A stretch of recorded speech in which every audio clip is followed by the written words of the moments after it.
Olá, está começando mais um Panorama da Educação, um espaço virtual onde a gente conversa sobre as atividades da Cátedra Sérgio Henrique Ferreira, do Instituto de Estudos Avançados Polo Ribeirão Preto da USP, e também sobre o que acontece de relevante no cenário educacional.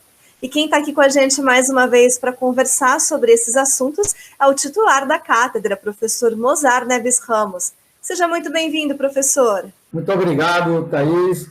A gente tem que começar a trazer gente nova aí para não ser toda vez a mesma personagem, né? O titular da cátedra.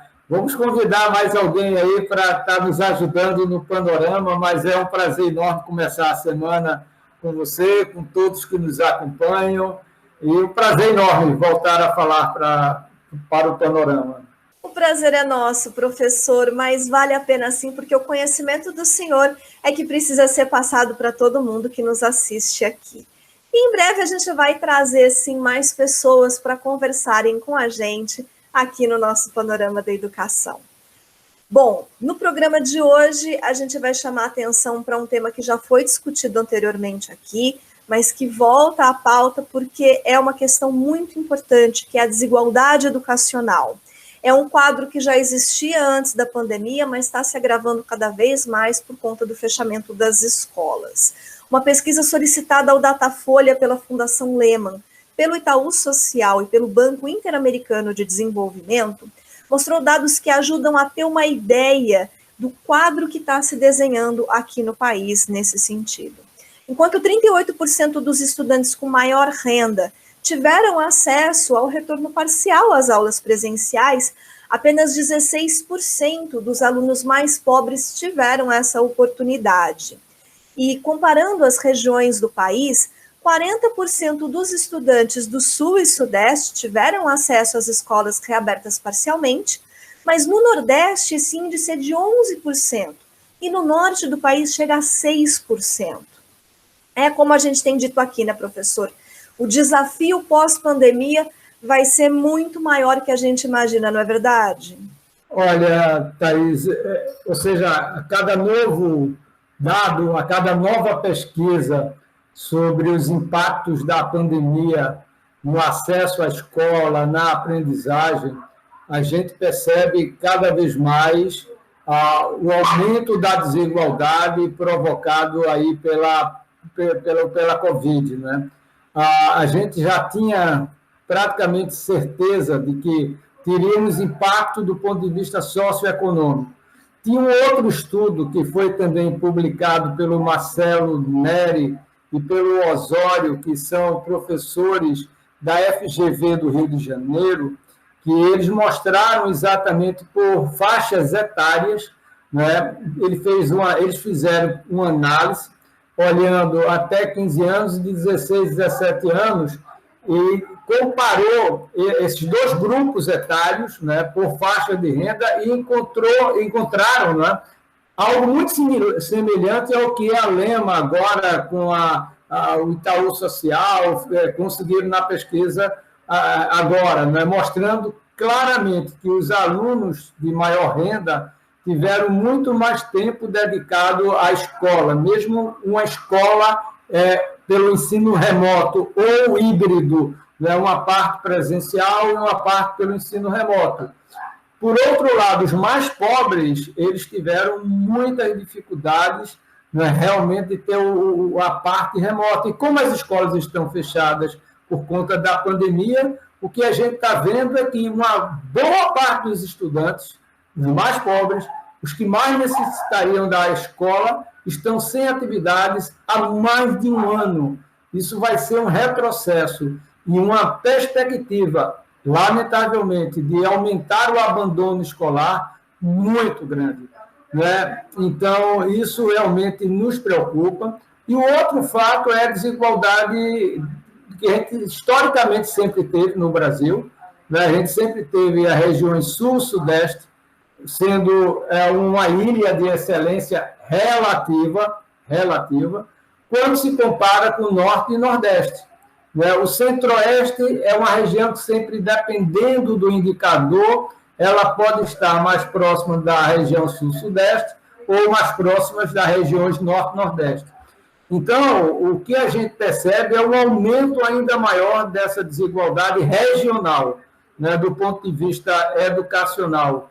Né? E isso é muito claro, porque as crianças, principalmente das regiões norte e nordeste, dos grotões dessas regiões, lá dos interiores, né, não têm acesso, estão sem aula. E não precisa ir para o interior, não. Eu estou aqui em Recife desde o início da pandemia. Eu pergunto a algumas crianças de escolas públicas, elas estão praticamente sem estudar. Então, o uso maior tem sido por aplicativo ou por atividade escolar, papel, né, que os professores têm levado à casa dos estudantes. Mas isso você consegue fazer 1 mês, 2 meses, depois disso é muito mais difícil manter essa logística. Né? Então, mais uma vez, aquela crítica que nós estávamos e continuamos a fazer, da ausência de um plano nacional de conectividade digital, principalmente para as crianças de mais baixa renda, isso deveria ter sido feito no início, no final de 2020, para que no início de 2021 a gente tivesse assegurado as atividades remotas para essas crianças. Né? Então, a desigualdade tende a crescer, o abandono também, portanto, vai ser um prejuízo muito grande para o país em todos os aspectos. Pois é, professor. E outra análise divulgada na semana passada revelou mais um aspecto preocupante dessa crise educacional que a gente vive atualmente. A Campanha Nacional pelo Direito à Educação realizou uma análise sobre o Plano Nacional de Educação. Essa análise mostrou que 3 das 20 metas estabelecidas por esse plano não apenas deixaram de ser cumpridas, como ainda sofreram retrocesso. E uma dessas metas é justamente a erradicação do analfabetismo. A meta de 93,5% de brasileiros alfabetizados até 2015 foi cumprida somente em 2020. E, além disso, o quadro de analfabetismo funcional ainda aumentou. Saiu de 27% da população de 15 a 64 anos em 2015 para 29% em 2018. A meta era chegar a 13,5% em 2024. E para complementar esse quadro, segundo um levantamento do Unicef, feito em parceria com o Centro de Estudos e Pesquisas em Educação, Cultura e Ação Comunitária, das 5,1 milhões de crianças que ficaram sem acesso à educação nesse período da pandemia, mais de 2 milhões, ou seja, 41%, tinham entre 6 e 10 anos, que é justamente a faixa que inclui o início da alfabetização. Ou seja, vai ser preciso um esforço enorme para melhorar esses resultados, não é mesmo, professor? Olha, Thaís, a gente tem que dividir em 2 partes, né, para entender o tamanho do desafio. Mesmo antes da pandemia, das 20 metas, realmente somente 3 o país estava conseguindo alcançar. E diga-se de passagem que 2 delas eram vinculadas mais ao ensino superior, à questão das titulações, porque foram metas que eu diria que já foram quase, quando elas foram estruturadas, já eram praticamente, sabe, com muito pouco tempo se bateria aquelas metas, foram metas muito frágeis, né? Em titulação de mestrado, doutorado, e as outras metas, o Brasil estava, uma parte delas, melhorando os indicadores, mas numa velocidade menor do que as metas previstas. Então, a gente, por exemplo, vou dar um exemplo, a questão da universalização da matrícula de 4 a 17 anos.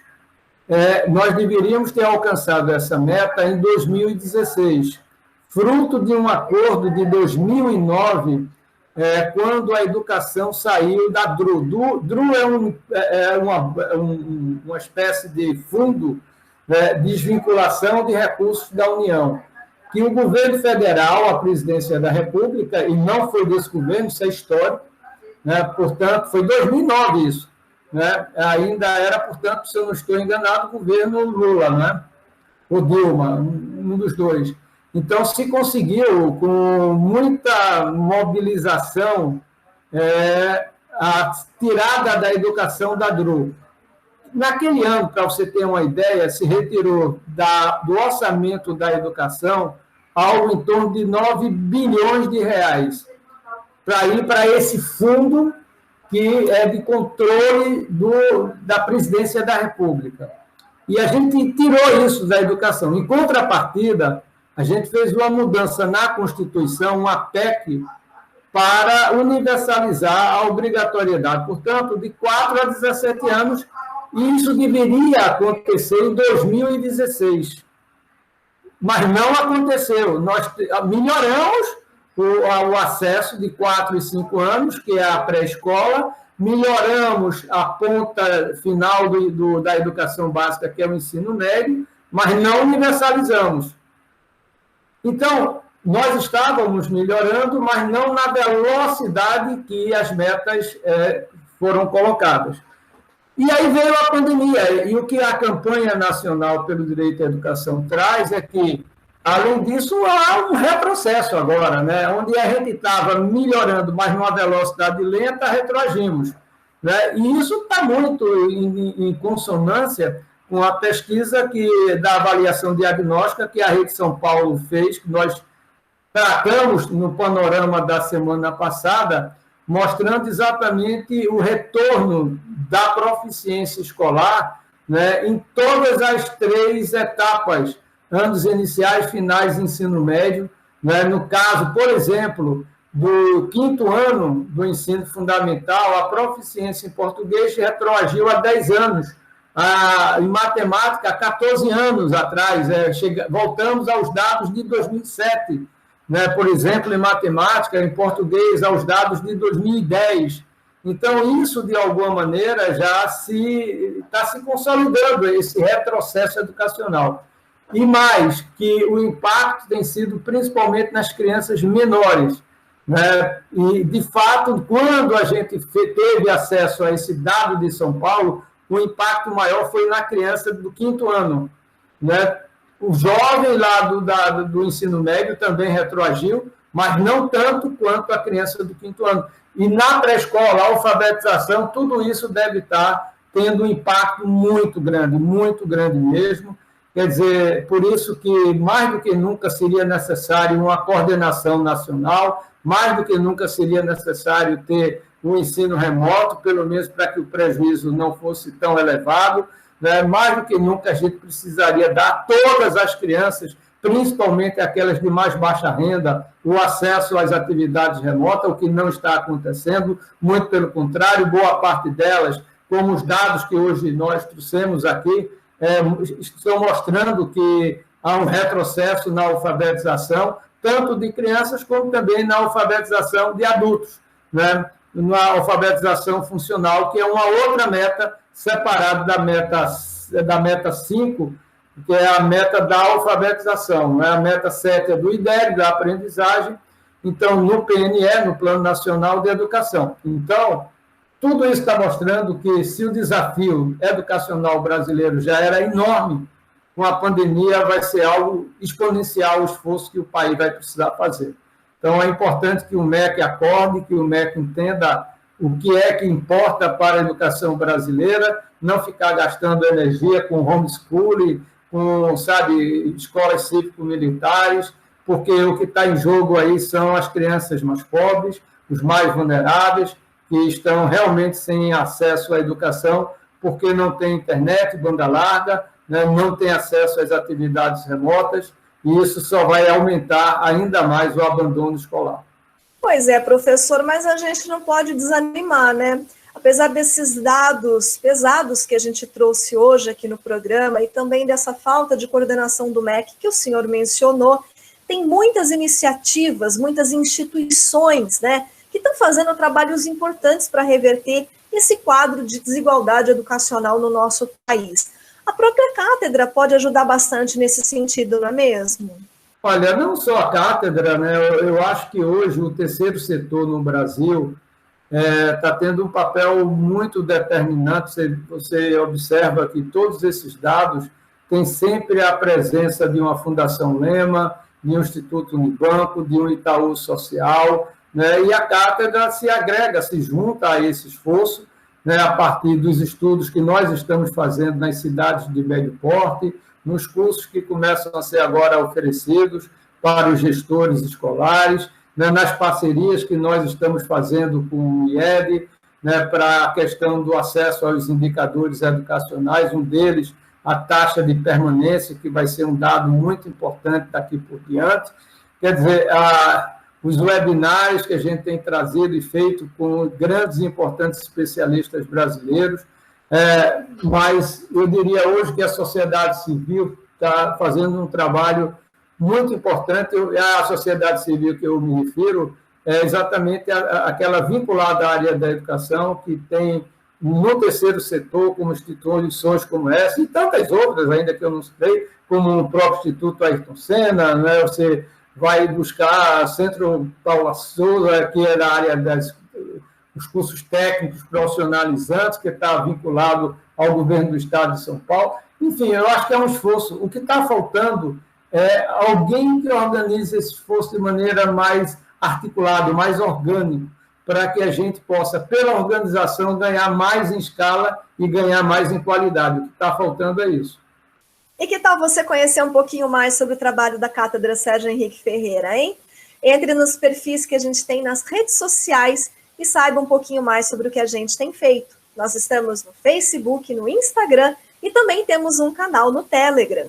Inscreva-se, curta, compartilhe os nossos conteúdos e deixe também uma mensagem lá contando que temas você gostaria que a gente discutisse aqui nesse espaço.